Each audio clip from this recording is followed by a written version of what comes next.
श्री स्वामी समर्थ सर्वांना।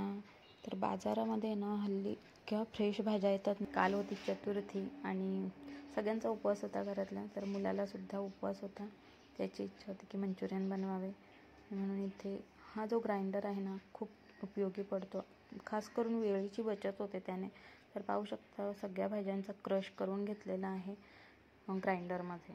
आणि मटारचा जो आहे ना तो त्यामध्ये झाला नाही, तर मी तो मिक्सरला फिरवून घेतला। आणि ह्या भाज्यांना काही स्वतःचा एक ओलावा असतो, म्हणून त्यामध्ये अजून मीठ टाकून त्यांना पाणी सुटेपर्यंत 2 ते 3 मिनटं ठेवलं। आणि पाहू शकता इथे त्यातला जो पाणी आहे तो सगळं मी निथळून घेतलेला आहे, जेणेकरून मंचुरियन बॉल्स जे आहेत ना ते छान कुरकुरीत होतात। आणि त्यामध्ये 2 चमचे मैदा, 2 चमचे कॉर्नफ्लोअर घालून चवीप्रमाणे मीठ घातलेलं आहे आणि नेहमीच आपली मिरीची पूड घातलेली आहे। मस्त असं सगळं एकजीव करून छान बॉल्स बनवून घेतलेत। तर तुम्हीसुद्धा अशाच प्रकारे करता का? ताईंनो नक्की सांगा। आणि त्यानंतर छान असं कडकडीत तेल गरम करून घेतलं।